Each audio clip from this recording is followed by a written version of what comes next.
கோவையில் உயரக போதைப் பொருட்கள் விற்பனை செய்யப்படுவதாக காவல்துறையினருக்கு ரகசிய தகவல் கிடைக்க உடனே களத்தில் இறங்கியது போலீஸ் டீம்.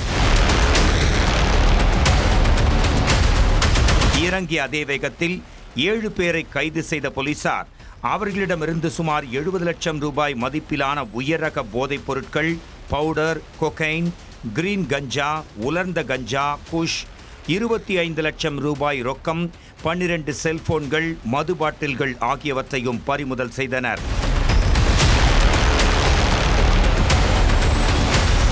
இந்த சம்பவம் பெரும் பரபரப்பை ஏற்படுத்தியிருந்த நிலையில் கைது செய்யப்பட்ட 7 பேரில் ஒருவரான மகாவிஷ்ணு என்பவர் கோவை பொருளாதார குற்றப்பிரிவு பெண் சிறப்பு உதவி ஆய்வாளர் விஜயலட்சுமியின் மகன் என்பது பலரையும் அதிர்ச்சிக்குள்ளாக்கியிருக்கிறது.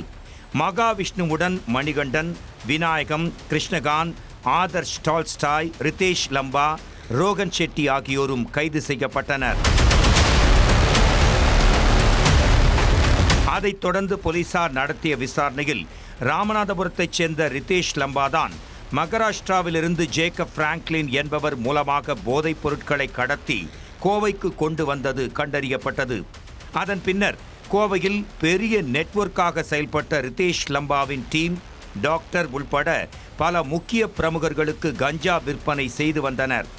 இதனால் இந்த கும்பலுடன் மேலும் பலருக்கு தொடர்பு இருக்கலாம் என போலீசார் தொடர்ந்து விசாரணை நடத்தி வருகின்றனர்.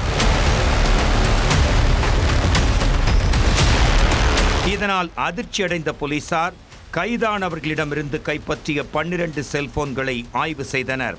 ரிதேஷ் லம்பா வைத்திருந்த இந்த செல்போனில் இருந்துதான் 50க்கும் மேற்பட்ட வாடிக்கையாளர்களின் செல்போன் நம்பர்களை போலீசார் கைப்பற்றியுள்ளனர். இதையடுத்து கஞ்சா கடத்தல் கும்பலுடன் தொடர்பில் இருக்கும் டாக்டர் முக்கிய பிரமுகர்களுடனான தொடர்பு குறித்து ரிதேஷ் லம்பாவிடம் விசாரணை மேற்கொண்டு வருகின்றனர். இந்த விசாரணையின் முடிவில் பல அதிர்ச்சி தகவல்கள் வெளியாகலாம் என்றும், டாக்டர் தவிர அந்த முக்கியமான பிரமுகர்கள் யாரெல்லாம் போதைப் பொருட்களை வாங்கிச் சென்றார்கள் என்பது தெரியவரும் என்றும் சொல்லப்படுகிறது.